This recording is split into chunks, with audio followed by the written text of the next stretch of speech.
Namaste, welcome to Monday Bytes from CHITRACars. Like the channel, share it to your friends and subscribe the channel and write your comments in the comment box, and thanks for encouraging me to do more videos. Today we're talking about safety features in your car as EBD, electronic braking force system. It works three ways. From the tire, it sends sensors when you're braking to the computer, from the computer to the braking system, how the brake has to be put and what pressure it has to be distributed to the tires. So where you are safe in the car, have full control in the car, and best driving experience what you can get. So this is what EBD is. So this EBD, how it functions. For example, you are driving in a car with a speed of 40 to 50 and you are turning in the same speed to the left side. So the tire, the pressure, the weight and the tire pressure from the braking system should be there more on the left side because it is turning on the left.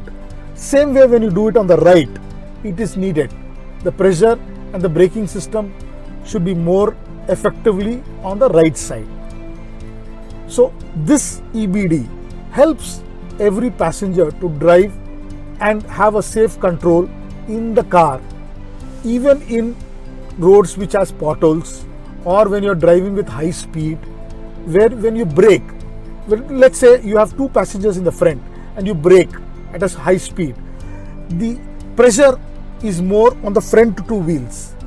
So the EBD does within milliseconds, the sensors from the tire go to the computer, from the computer to the braking system, that more pressure is needed at the braking system in the front. So your car is stable, safe and driving comfort. This is the feature which is must in every car, like airbag, like ABS, where you are safe and you have total control on the car, and as well it helps you to have weight management in the car when you turn right, left or braking. So this feature is must for every car for safety driving, happy driving, safe driving. Think of cars, think CHITRACars, and Merry Christmas to all and Happy New Year to you all. Thank you.